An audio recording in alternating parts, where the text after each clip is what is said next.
வணக்கம். இது நம்ம கிச்சனில் இன்றைக்கி என்ன பண்ண போகிறேன்னா, முப்பருப்பும் போட்டு ஒரு பருப்பு தொகையில் அரைக்க போகிறோம்.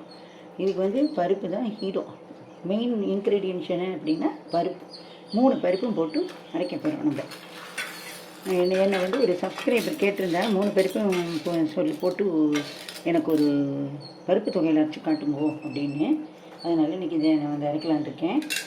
இதுக்கு உளுத்தம்பருப்பு நான் எங்கள் இடத்துல கொஞ்சமாக தான் சாப்பிடுவேன். அதனால் கொஞ்சமான குவான்டிட்டியாக தான் நான் எடுத்துக்கிறேன். ஒரு 2 பேருக்கு ஆகிற அளவுக்கு தான் நான் எடுத்துக்கிறேன். இப்போ 2 டேபிள் ஸ்பூன் அளவுக்கு உளுத்தம்பருப்பு, அதுக்கப்புறம் 2 டேபிள் ஸ்பூன் துவரம்பருப்பு வரும்போது அவ்வளவு.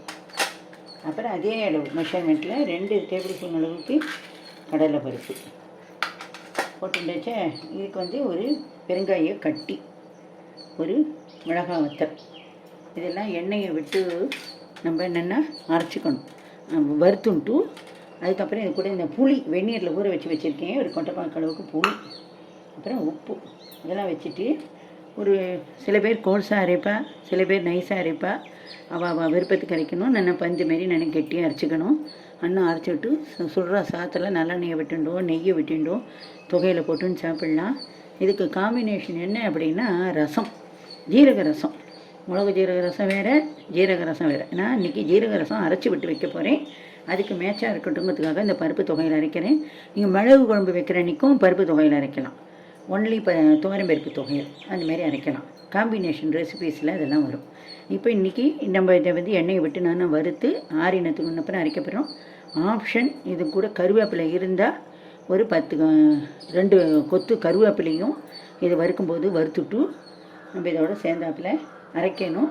அதேமாரி ஆப்ஷன் தேங்காய் வச்சுக்கணுன்னு விருப்பப்பட்டவா தேங்காயை லைட்டாக ஒரு வறுத்துட்டு, கோல்டன் கலர்லாம் வரணுங்கிற அவசியம் இல்லை, சும்மா லேசாக வறுத்துட்டு அதையும் இதோடையும் வச்சு அரைச்சின்னு விடலாம். நான் அது எவ்வளோ வைக்கணுன்னா ஒரு 3 டேபிள் ஸ்பூன் அளவுக்கு வச்சுட்டா போதும். அவ்வளவுதான் இதுக்கு தேவை. இப்போ இது எப்படி பண்ணுறது அப்படிங்கிறத பார்க்கலாம். இப்போ நான் அடுப்பை ஆன் பண்ணிக்கிறேன். இப்போ சட்டி அடுப்பில் வச்சுட்டு ஆன் பண்ணிக்கிறேன். நான் 1 டேபிள் ஸ்பூன் அளவுக்கு எண்ணெய் விட்டுக்கிறேன். இப்போ இதில் நான் எடுத்து வச்சுருந்த 3 பருப்பு, பெருங்காயம், மிளகாய் வத்தல் அதெல்லாம் வறுத்துக்கிறேன். நான் சொன்னேன் இல்லையா உங்கள்கிட்ட புளியை வெந்நீரில் நனைச்சி வச்சுருக்கேன், ஊற வச்சு எடுத்து வச்சுருக்கேன்னு. புளி இல்லாமையும் அரைக்கலாம். புளி வேணுங்கிறவா வெந்நீரில் ஊற வைக்க மறந்து போயிட்டேன் அப்படின்னா புளி இந்தமாரி வறுக்கும்போது இதோடையும் ஒரு கொட்டைப்பாக்களவு புளியை வறுத்து விட்டும் அரைக்கலாம்.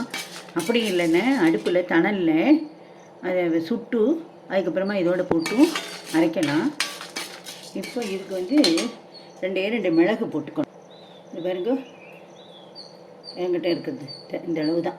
நான் எடுத்துகிட்ட குவான்டிட்டி கம்மி இல்லையா, அதுக்கு தகுந்த அளவு மிளகாய் போட்டுண்டு இப்போ நல்லா செவக்க பருப்பு மிளகு எல்லாம் வறுக்கணும். பெருங்காயம் பொரிஞ்சு வந்துடும், மிளகாய் நல்லா செவந்துடும், பருப்பும் செவந்துடும். சில சமயங்களில் மிளகு வெடிக்கும். இப்போ இது வறுபட்டு வரட்டும். இப்போது இந்த துவரம்பருப்பு வறுபடுற நேரத்தில், இந்த 3 பருப்பும் வறுபடுற நேரத்தில் நான் உங்களுக்கு ஒன்று டிப்ஸ் மாரி சொல்கிறேன். என்ன அப்படின்னு கேட்டால், இப்போ 3 பருப்பும் வச்சு அரைச்சிருக்கோம் இல்லையா, துவரம்பருப்பு, உளுத்தம்பருப்பு, கடலை பருப்புன்னு. இது கூடயே இதேமாரி இன்னொரு 2 டேபிள் ஸ்பூன் அளவுக்கு பயத்தம்பருப்பும் வச்சுட்டு 4ஐயும் வச்சு வறுத்து அரைக்கலாம். அது ஒரு டேஸ்ட்டை கொடுக்கும். அதுக்கும் இதேமாரி தான், சேம் இன்க்ரீடியன்ஸ் தான், சேம் மெத்தடு தான். வேண்டாம் அப்படின்னா வெறும் ஒன்லி துவரம்பருப்பு வச்சு அரைக்கலாம், ஒன்லி கடலை பருப்பு வச்சு அரைக்கலாம், இல்லை துவரம்பருப்பு கடலை பருப்பு வச்சு அரைக்கலாம். அது கூட இல்லைன்னா வெறும் உளுத்தம்பருப்பு தொகையல்னு சொல்லிவிட்டு அந்த நெல்லில் பண்ணுவாள். அந்தமாரி உளுத்தம்பருப்பு தொகையிலும் வெறும் தனியாக வச்சு அரைக்கலாம். அது கூட கொஞ்சம் தேங்காய் வச்சுக்கணும், கொஞ்சமாக வச்சுட்டா போதும். நான் 3 பங்கு உளுத்தம்பருப்பு வச்சு எல்லாம் 1 பங்கு தேங்காய் வச்சா போதும். அந்தளவுக்கு வச்சு அந்தமாரி அரைப்பா. இல்லை ஒன்லி வெறும் பயத்தம்பருப்பு தொகையிலும் அரைக்கலாம். நம்ம வேறு ஒவ்வொரு நாள்லேயே ஒன்று சமயம் வரும்போது இதுமாரி அந்தந்த ரெசிபி தேவைப்படும் போது அந்தமாரி அரைக்கும்போது நான் அதெல்லாம் அரைச்சி காட்டுறேன். இப்போ இந்த சமயத்தில் நம்மக்கிட்ட பெருங்காய கட்டி இல்லை, பெருங்காய தூளாக தான் இருக்குது அப்படின்னு அரைக்கிற நேரத்துக்கு இந்த பெருங்காய தூள் இந்த இன்க்ரீடியன்ஸோடு போட்டுன்னு வைங்கோ, போட்டு அரைச்சி விடலாம். அப்புறம் இன்னொன்று இதில் பூண்டு வைக்கணும் அப்படின்னு ஆசைப்படுறதா பூண்டு வச்சுக்கலாம். அந்த பூண்டை வறுத்துட்டு தோலியோடையே நல்லா வறுத்து தோலியோடையே அரைச்சிக்கலாம். தோலியெலாம் எடுத்துகிட்டு அரைக்கணும் அப்படிங்கிறது கிடையாது. அது ஒரு நாளைக்கு அந்தமாரியும் அரைச்சி பாருங்க. இதுமாரி டிஃப்ரெண்ட் டைப் ஆஃப் மெத்தட்ஸில் பண்ணலாம். என் ரெசிபி உங்களுக்கு பிடிச்சிருந்ததுன்னா ஷேர் பண்ணுங்க, லைக் பண்ணுங்க, சப்ஸ்கிரைப் பண்ணுங்க, கமெண்ட்ஸில் சொல்லுங்க எப்படி செஞ்சேன், எப்படி வந்தது என்னென்னு. உங்களுக்கு ஏதாவது வெஜிடேரியன் ரெசிபிஸ்லாம் தேவைப்பட்டது அப்படின்னா அதையும் சொல்லுங்க. இப்போ இது இன்னும் கொஞ்சம் செவக்கணும்.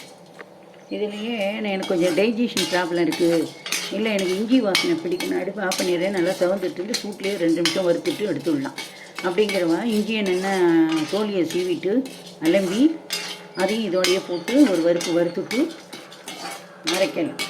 நிறைய மெத்தட் சொல்லியிருக்கேன், நிறைய டிப்ஸ் சொல்லியிருக்கேன்.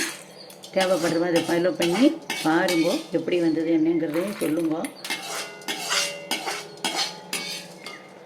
நிறைய பேர் நிறைய ரெசிபி போட்டிருப்பேன், அவள் மெத்தடில் போட்டிருப்பேன். எல்லாமே ஒவ்வொன்றும் ஒவ்வொரு டேஸ்ட்டை கொடுக்கும், நல்லா தான் இருக்கும். நான் வந்து இப்போ இதை எடுத்துட்டேன். இதை நல்லா ஆற வச்சுட்டு நல்லா ஆறணும். இது நல்லா ஆறினதுக்கு அப்புறம் தான் இது கூட இந்த பாருங்க புளி இதை வச்சுக்கணும். கொஞ்சம் உப்பு, இந்த இன்க்ரீடியன்ஸ் வந்து உப்பு போதும், அவ்வளோதான். இதை வச்சு கோர்ஸாக அரைக்கணும். நான் வந்து கொஞ்சம் கோர்ஸாக தான் அரைக்க போகிறேன், அரைக்கும்போது காட்டுறேன்.